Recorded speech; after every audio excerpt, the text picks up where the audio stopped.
All right, we're live. Don't be nervous. Just kidding. All right, Brittany, go ahead. Okay, so the first question talks about what differences did you see in your children in their walking, talking, teething, etc. The person that I interviewed had 4 children, and she said that the first 3 were like completely normal. They all started teething around the same time, walking, talking, all that. Those developmental stages were done first. Were all about the same time, but with her youngest, he wouldn't interact with them. If they would try talking to him, he wouldn't talk back. And she said all of her kids started talking around age 1, and he didn't start talking until 2.5, and that was because he was deaf and they didn't know it. um, so he wasn't able to start really developing through communication and those social skills because he couldn't hear anything, and they didn't realize this and start knowing until around age 2. um, So I don't know if we all want to discuss this question right now and then move on, or do you want me just to move on to the next question? Yeah, just do all of them in your 10-minute time lot. Okay. So the next question is: were some of your children slower at speaking, walking, or potty training than others? Were any of them ahead or precocious?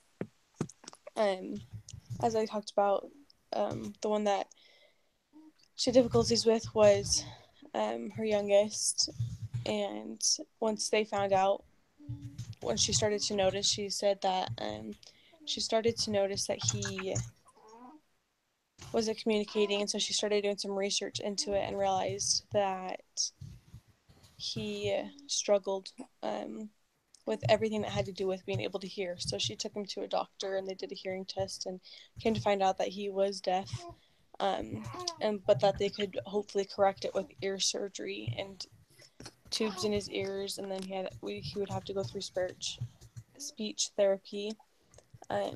So she talked about how she really lost that developmental stage with him, which I thought was interesting that she was able to like discuss that with me about how she knows that those are like really important developmental stages for children. And so because of that, he wouldn't communicate with others and had no social skills whatsoever once had that problem fixed. She said that he would talk to her, and that was about it because she was a stay-at-home mom. And his brothers. Um, she said that her oldest was kind of that way too when it came to being socially interactive. That he was very quiet with everyone except for his mother, and then the second oldest wouldn't stop talking. So there's like a big difference her children, and her third was just somewhere in the middle. So she said that when it came to potty training, she potty trained all of them at the age of 2, whether they wanted to be or not. And so she said that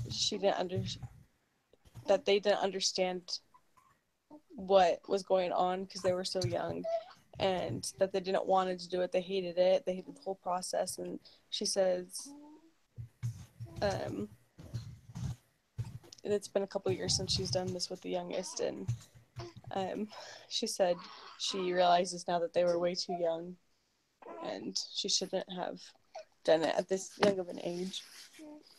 Um, she talking about the special services from school. She said that only her youngest, because of the social aspect, he needed speech therapy, so he would go to a speech therapist 3 times a week for the speech delay issues, and he would do that with someone not at the school. But when um, he would go to school, he still would go to one class like a week, I think is what she said, um, to have that extra help. Um, None of her children were actually diagnosed with any kind of condition. Um, just her youngest with the speech was the only problems that arose. There's another section of questions that addresses if you've associated with someone else outside of your home or with cousins, all that kind of stuff. And she talked about a woman that she had to interact with at church when she was in Young Women's. It was a young woman who had some kind of developmental issue, and she's not sure what it was, but she always felt so uncomfortable communicating with her because she couldn't communicate back with her, and she was really rude because she didn't understand. She didn't have any kind of filter. And the woman that I interviewed was talking about how she finds it embarrassing now to like admit this and how she would handle it so much differently now. But that she just always didn't know how to talk to her. If she would say hi, how are you today, then she'd be very honest about how she was feeling that day, and so it would make her uncomfortable and she wouldn't know how to like react to that. And I was like, yeah, I can definitely see that. And then the last question talks about have you had any concern over a child, and what did you do to address that concern, or how did you deal with it? And just with her last son, and how they took him to lots of doctors, and he did lots of speech therapy, and he eventually has learned. He still has some social issues because he got so delayed, but for the most part he is able to connect and have conversations with others. I think he's just extra shy. They're all two of the four are kind of shy, but he is especially shy and will not start conversations normally. He is usually the one to just give one word answers back in conversations because of that developmental stage. He just is just extra shy, and I don't know what else to talk about, so that's kind of it. I don't know if I'm close to my time. That's good. That was great. Well done. Sorry, in taking the notes, just to go back, did you say that his hearing was corrected with tubes? I'm sorry, what? Did you say that his hearing was corrected with tubes? He had tubes and surgery as well. Okay. Yeah, he had both.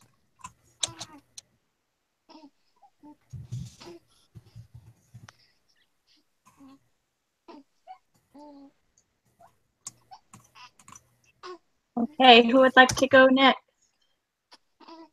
I can go. All right.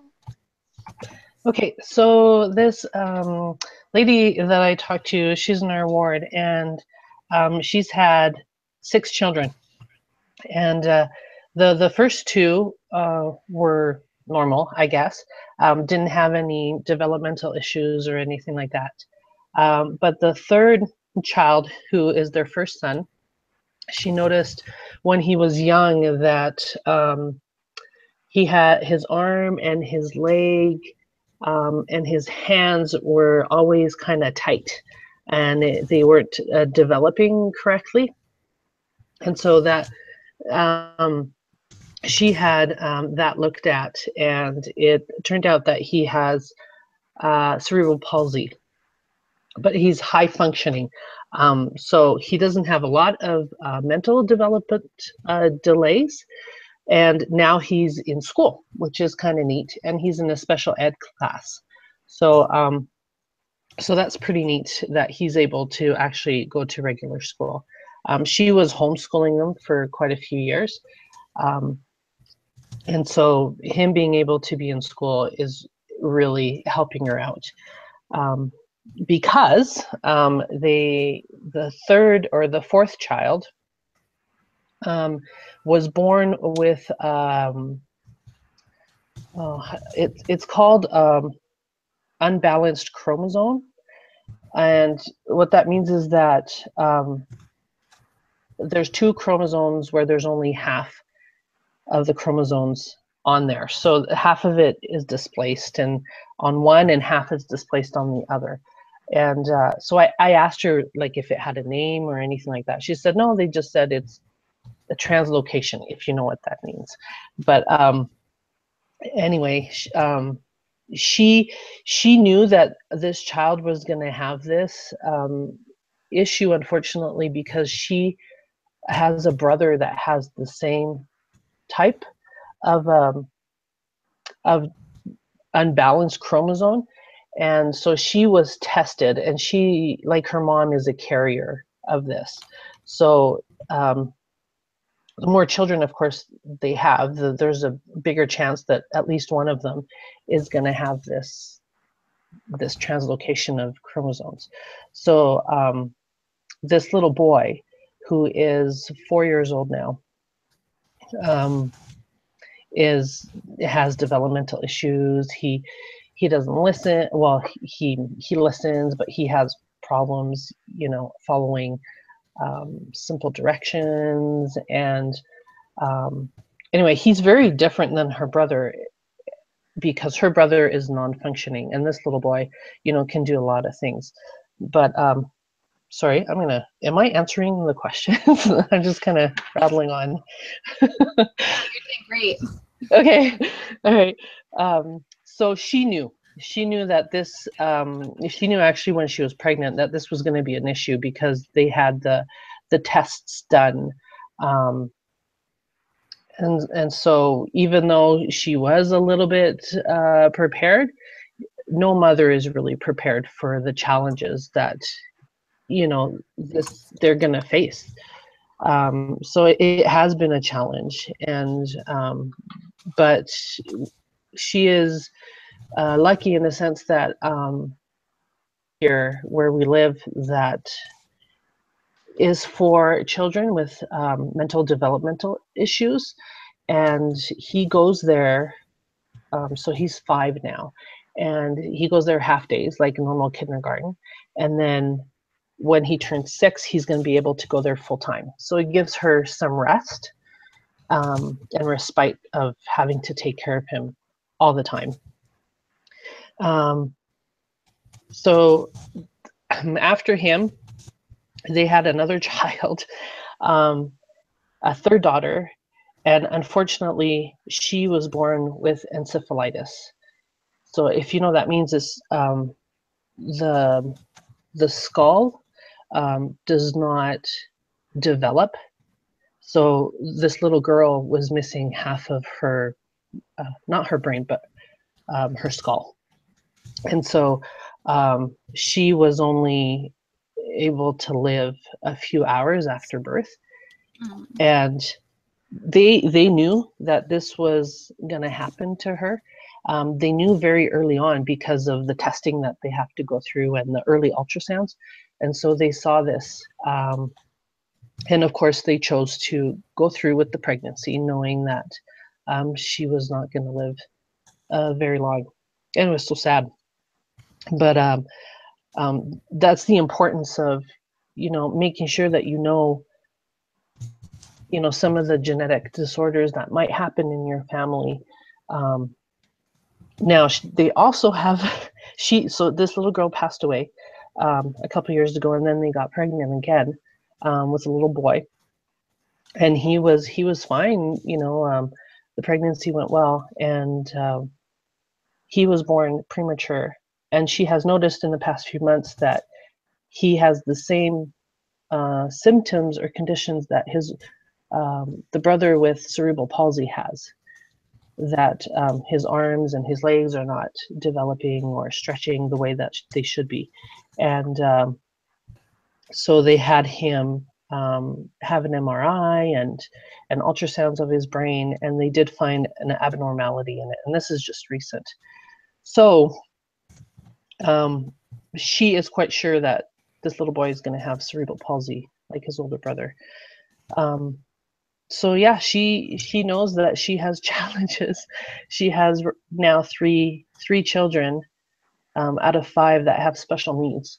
And gratefully here in Canada, there's lots of programs that she is able to tap into that can give her rest, that where people come in and take care of the children while her and her husband, or even her, just go and, you know, get a break. And also these specialized school that take these children, you know, and help them learn and develop in the way that they can. The challenges that she faced was when she was homeschooling, she was having a really hard time because of these special needs. And so that's why she chose to send the children to a regular school. And she told me that this has been such a blessing because she can actually have time now to do things that she never did before, and to take these other children to doctor's appointments without, you know, having to worry about the other ones that are in the home. It has taken a toll on her emotionally and financially, but she does know that for some reason this is, you know, helping her develop more patience, I guess, and the opportunity to learn more, and to hopefully help other parents who have these types of who have these children with these types of developmental issue.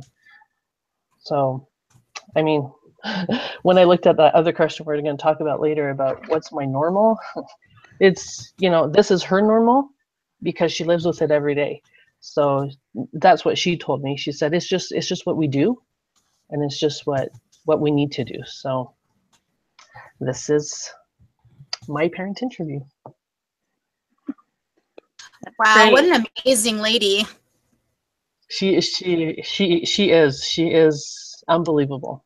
Really, Yeah. she's one of my heroes, definitely. Yeah, that's incredible.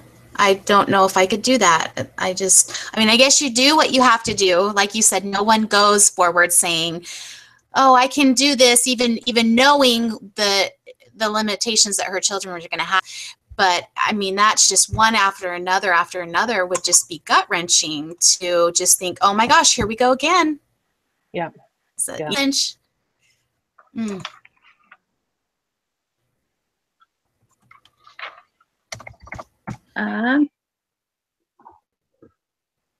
I guess I can go next. I interviewed a combined family, so they the mom has a child and the dad has a child, and they have a child together. It's the father's son. He's 12 right now, but when he was born, he was like any other kid, grew up, was crawling and walking and TVing and doing all those things that normal kids do, even babbling. But they noticed when he turned 2 that he wasn't talking. And so they took him to a psychologist and found that he has autism. And he wouldn't learn to talk until he turned around 10. And but they noticed that he understands a lot. He even learned to read. He read books. He, you know, learned to write. So all of those things were normal, except he couldn't speak. And some later social issues would come up. But they were able to enroll their son because they caught the autism at 2 years. They enrolled him in a early intervention program in Arizona, and so they were able to catch it and help him early on.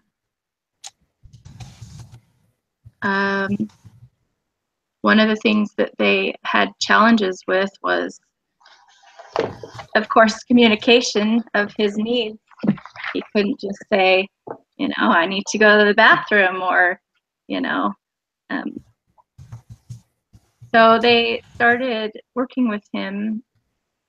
Someone said that maybe you should teach him how to sign. And so they did, and they worked with them on signing. And it was really cool because our ward building, we share with a deaf branch. And so it was really nice, worked out. They had just moved into our ward at that time, and I was a primary teacher. And so we had interpreters in the classroom. So we were able to know all of his needs, and it was really a fun thing. But the dad said that it was really nice to be able to have him sign and later speak, of course, at 10. During the interview, he was sitting next to his dad, and he started randomly talking about the sky. We weren't even, we were inside the church during the interview, but he just, sky is blue, that kind of thing. And that seems to be the normal right now for him, is he just randomly says something. But there was a lot of social and problems too. He was able to do a special needs program in the public schools, and then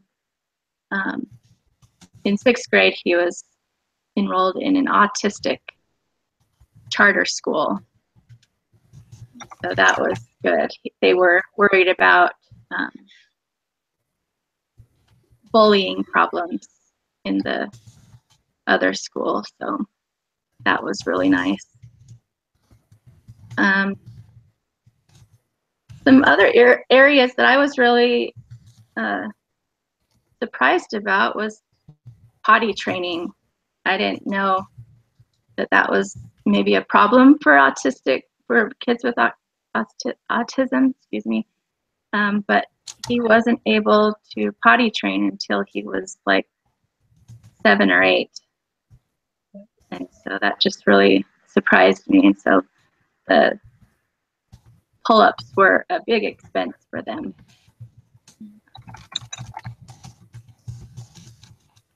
But I was really impressed with how the father was so the word I want to use.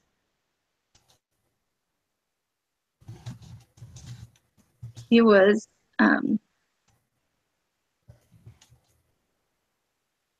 very interested in bringing up this child and being with him and helping him develop, and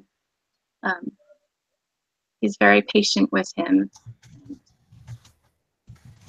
Some other problems that the other child, when they blended their families, recently the boy with autism has noticed emotions. And so one particular instance that the father talked about was her son was really upset, and the autistic boy came over and said, he's upset, he's angry, and it just made him get more angry. He didn't like that. So yeah,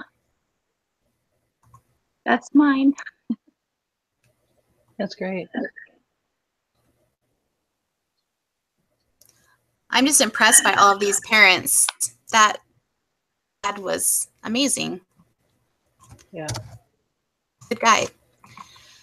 Okay, looks like it's my turn. I chose to interview a friend. They're a family of 7. They have 5 children. The first child that was born, well, she actually said that all of her children, anything developmentally through any of their stages being off. She said that they all walked, talked, crawled, ate properly. There really were no signs or anything. It wasn't until second hit school.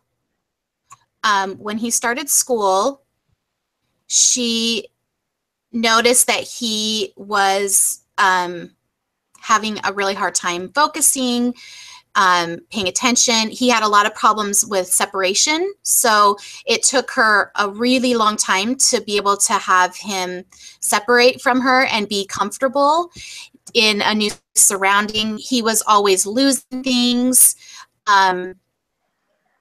Basically, she was diagnosed when she was younger with ADHD and an anxiety disorder. And so when she started noticing some of these things in her son that she had struggled with, she decided that it was time to go in and have him. But it was actually a really long process for her. He wasn't diagnosed right away. It wasn't until he was in the 6th grade that he was diagnosed. And basically, through all that time, it was a real struggle because he wasn't doing well in school, which affected his self-esteem. He would be made fun of quite often because he couldn't keep up with the class, or he couldn't stay on task, or he would have the desire to get out of his chair. She said that her son, he never different types of ADHD, and that her children are more ADD. They don't have so much the hyper, but theirs is more shown in the anxiety types. So just being really nervous about things. And she said that they would have to kind of go through a certain routine at night where they would go through the house and make sure that all the doors were locked, the windows were locked. Otherwise, the son would be up at night in the middle of the night, scared that that someone was going to come in, that the door was unlocked. And so anyway, she was finally able, in the 6th grade, she pulled him out of school, decided to homeschool him. He was having so many problems. She told me about it with, I believe it was either his 4th or 5th grade teacher. I have it in my notes, but 4th or 5th grade teacher, she said it was a terrible year for him. He really struggled. The teacher just was not good to him. She would get on him, and the mother had gone and talked to the teacher, and she would really get on the child and yell at him, kind of make fun of him in front of the class. And so she took it to the principal, and they were finally able to get him moved. But there was a lot of emotional damage that was done to this poor little boy because of the teacher sort of attacking him, kind of gave it the class feel that it was also okay that they did it. And so he really he didn't have friends socially. Just there were some social issues because he had never really been able to attach to kids, and could possibly have come from the anxiety too, just wanting to stay close to home. So anyway, she pulled him out. 6th grade year, was able to get him diagnosed, and he is now off and on his way and performing well under medication.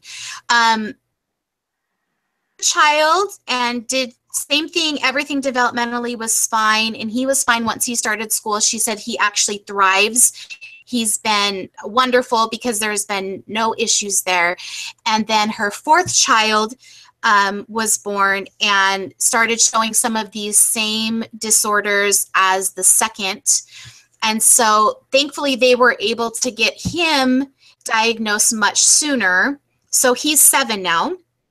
get him diagnosed when he was 6. The mother talked a lot about wrestling with medication because she's done a lot of research in this area and just really had a hard time thinking about putting a substance in her child's body every day, on top of the fact that there are some side effects that come. And said basically at the end of the day, she just felt, because she has all boys, she has 5 boys, she said that she had felt that she had the responsibility, because these boys were one day going to be fathers that had to take care of a family, that she needed to do everything that she could to help them be successful in their life. And so if that included medicating them to help them through their disorder, that she felt okay about doing it. The other thing that this now is showing, he also has the anxiety disorders, but he has tics. And so they are currently trying to uncover if it's the medication that's causing the tics, or if there's like a tic disorder. But basically, if he gets nervous, or if he's overstimulated, or if he's put in uncomfortable situations, like for example, a couple weeks ago, he had to, stand up in front of everyone and do his part, and he was part of singing, and he does this thing with his neck where he like jerks his neck back and he just can't stop. And so he kind of gets fixated on things, said that his tics will change depending upon, he'll kind of get over one where he'll do something with his head, and then the next thing it'll be, making a grunting noise or something, and he just can't stop. And she says the more that someone brings it up, the more he does it. So they really try to just ignore the situation, just accept that that's his challenge right now, and the less attention they give to it, the more that it seems to kind of go away. She talked about so her older son, he definitely had a difficult time with the teachers and the schooling system, but now he's doing better. The ways that the school had kind of failed him, but she said she feels like maybe because ADHD is more prevalent, that the schools are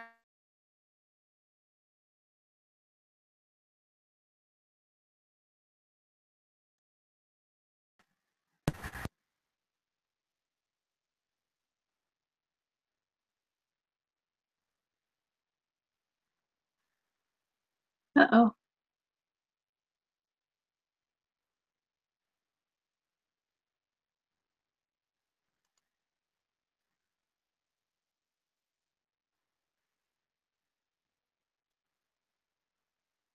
We lost Jamie. Yep.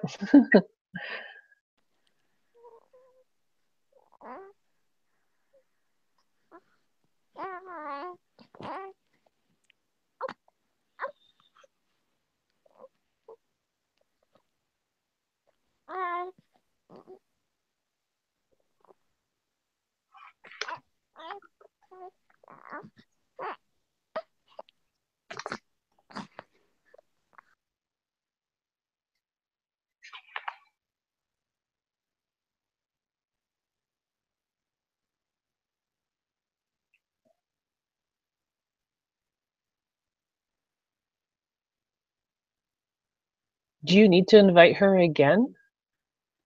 Um, I don't know. I'm not sure. See, I'll just.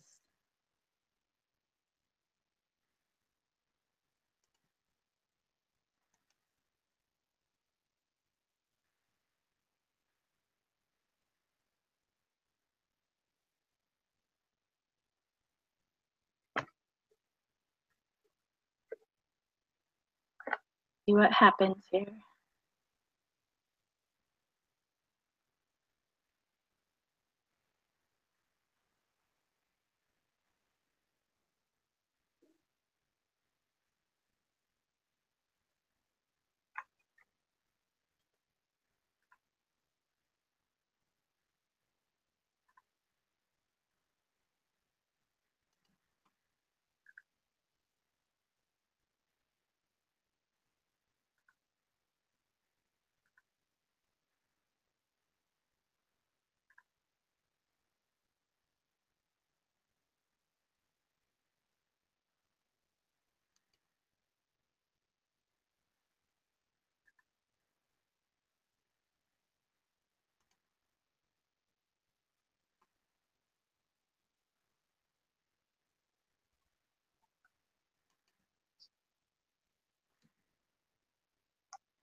Did you see the email from her? Yeah. Says she can't get back in, yeah.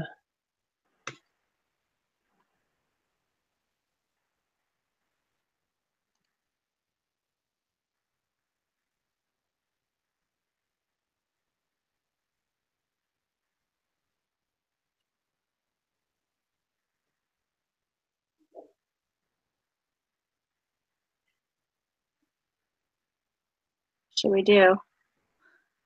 Can you invite her again, or? Yeah, I invited her again. I don't know how that works. Sorry.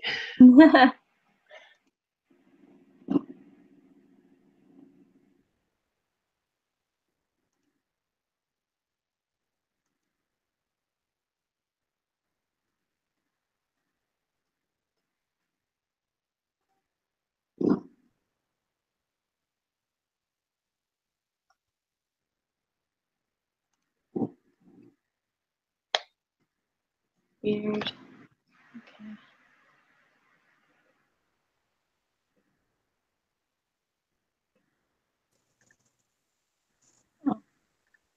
Can you guys hear me? Oh, Yeah. there you are.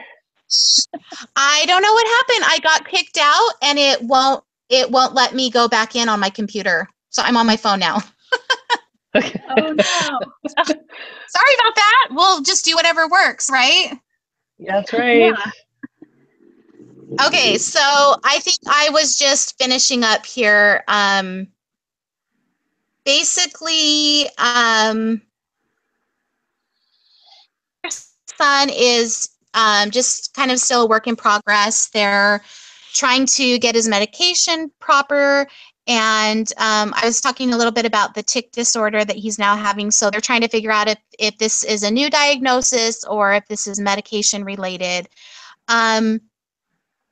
She said something that really helped her is having dealt with this herself. She's very sensitive to the situation and is really particular that her kids don't feel ostracized because they look normal on the outside and because, you know, there's nothing that you would look at them and go, oh, they have a disorder. But obviously there's some things chemically and mentally that are off that are needing to be taken care of. And so she's very sensitive about being able to be sure to have play dates at her house where she can kind of help facilitate and interject if needed to kind of help the child learn the skills to work out problems because they both socially challenges there with each of them. Another thing that she said has been helpful is her son's teacher. This year, I guess at the beginning of the year, she did the child to the front of the class and she said, this is my friend and we love him. And she said, he is unique. And she said, who else in this class is unique? And everyone raised their hands. And so she had a little lesson and said, that's right, we're all different in our own way. You know, this child, you might see him from time to time. She basically just took it head on and didn't try to like sweep it under the rug and just said, look, from time to time, he might kind of move his head in a way that you think is funny, but this is him. This is unique to him. And we are all loving and supportive. And so she said that school this year has been amazing for him. His teacher, he has lots of friends. And so she said, really, it has come teacher that has just embraced him and accepted him for who he is. So yeah, a correlation that I found was interesting was that in our reading it talked about, I wrote down at least 70% of genetic component is stronger for this disorder than from most other types of. So basically it was just talking about that there is definitely a link in a lot of these things and they're hereditary. And so the fact that the mother had ADHD, she has two other children that are young. And so she said she's got to keep an eye on that as well. And so I just thought this story really, along with some of the others that we've talked about, really proved this point that many of these disorders are in fact hereditary. And so I think someone else mentioned it's important to know the genetic makeup because we may down the road, even in other generations, may be dealing with some of these disorders.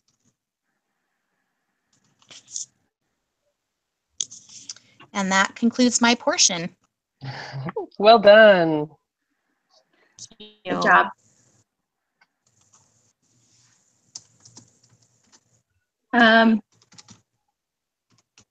We want to. I'm going to put my phone.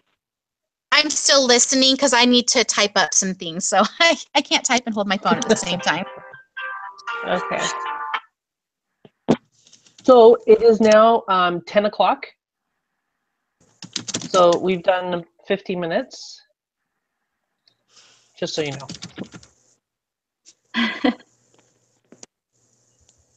Okay.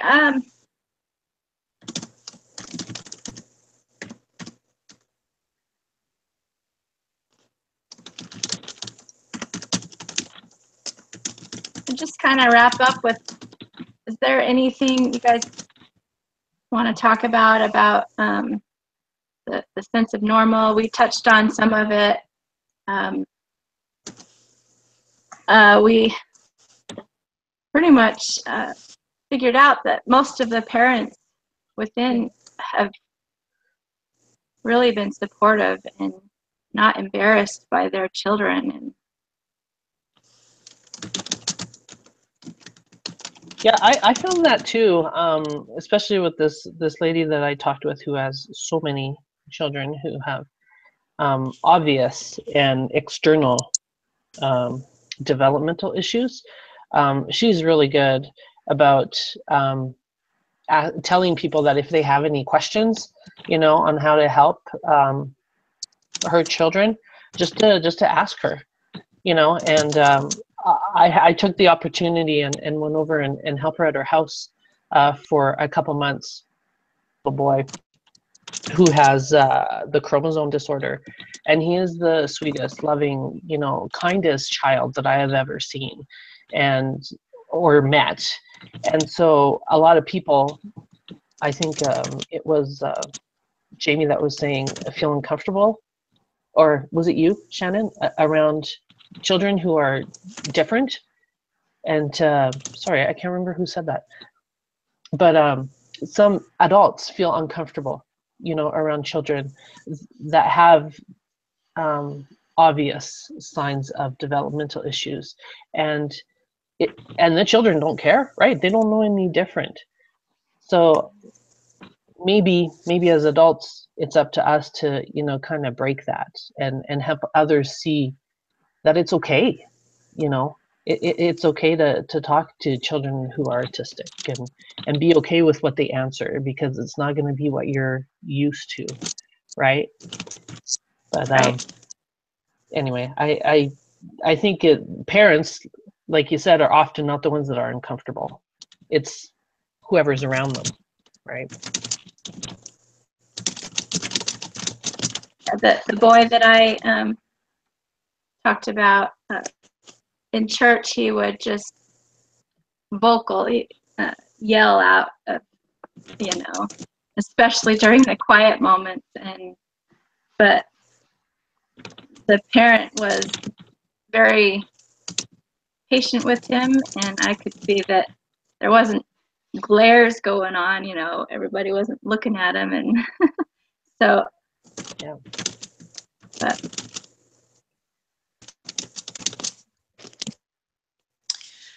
just some of the things that I wrote down. I was kind of trying to summarize some of the common threads just between all of our. So maybe you guys can help elaborate a little bit more. The support from friends, family, school, and church was crucial. Love, patience, and a positive outlook. Loving the child beyond their disability, understanding genetic makeup, not being embarrassed by their children, and breaking the mold that children with disabilities are different, accept them for who they are and for their uniqueness. I felt like those were all things that I kind of heard as everyone was talking. Does anyone have anything else to add to that we can kind of add or put into the summary? I think you got it right on. That's perfect. Okay.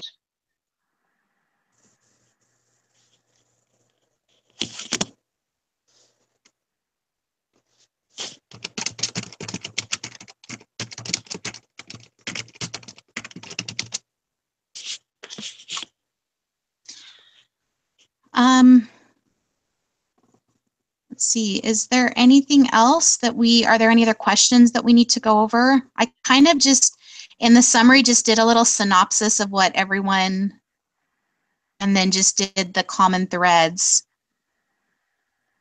Yeah, you can. That I just read off. You can go ahead and. Okay, want me to do summary? Yep. Summary. This is Brittany, Jamie, Audrey, group number 1. We started off the meeting with Brittany. She talked about the age of 2, that the parents started noticing some differences in his developmental milestones. At about age 2, they noticed that the child was not developing the same, and they discovered that he was deaf. He wasn't communicating, and upon the mother doing some research, she was able to discover that every issue that he was having was directly related to hearing. And so the mother took her son to the doctor, and they were able to uncover that he, in fact, could not hear. It was corrected with tubes and surgery, but the mother recognized that she had lost some of the developmental stage, and because of this, he would wrestle with his social skills because he had missed out on key elements of communication. He still to this day is very quiet with everyone besides his mother, whereas the other children in the family are quite chatty. He did require some special services.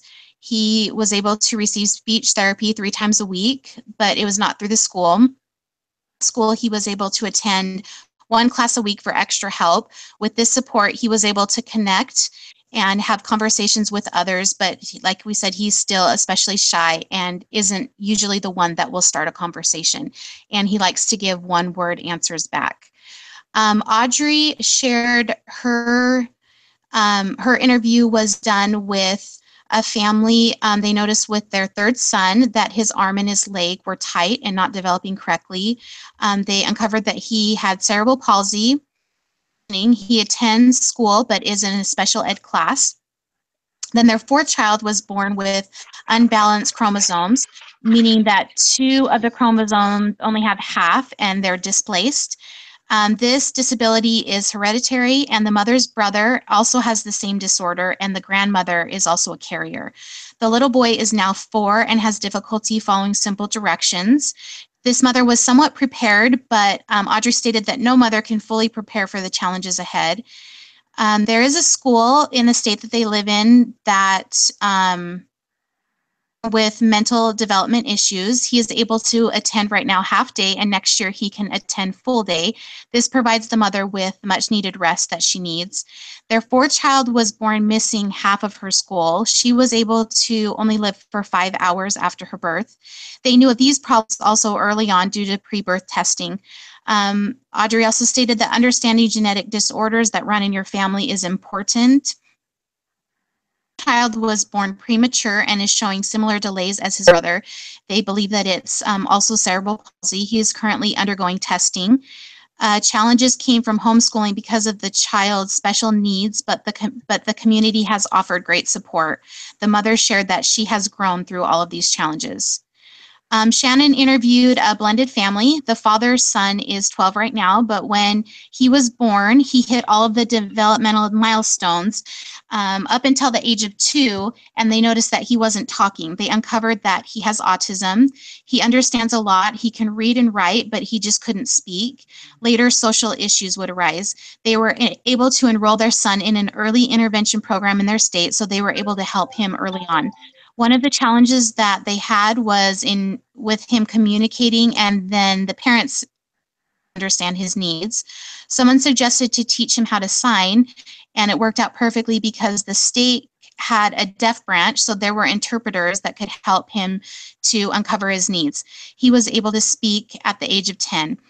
While performing the interview, Shannon noted that the boy was sitting next to his dad and he began to talk randomly, which is his new normal.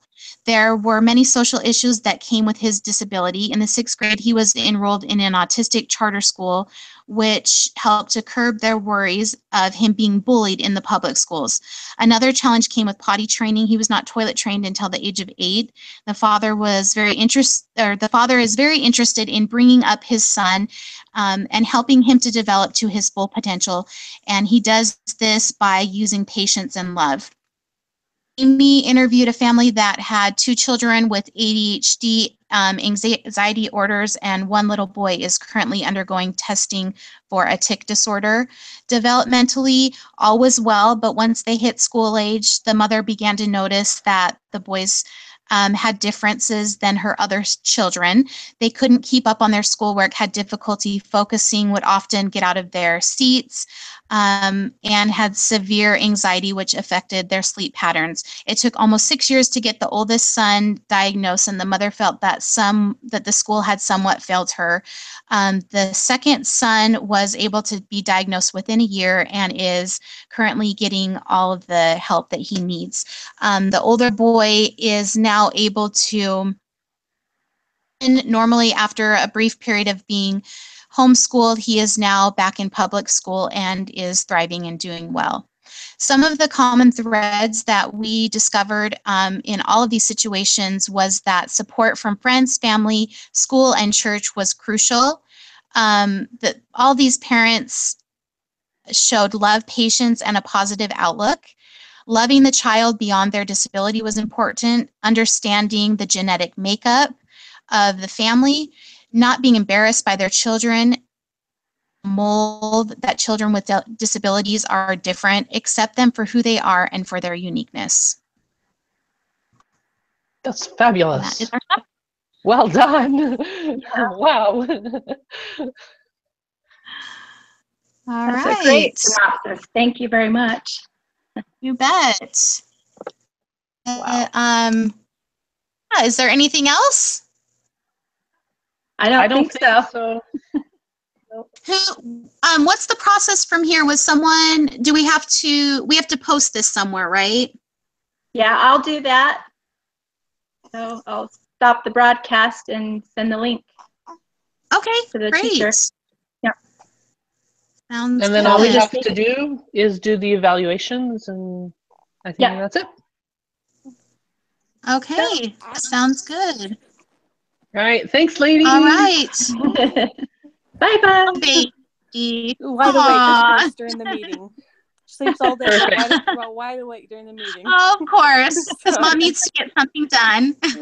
Always happens. All right, you guys. Okay, it was a Thank good you. meeting. All right. Have a good day. Okay. Bye. Bye. Bye.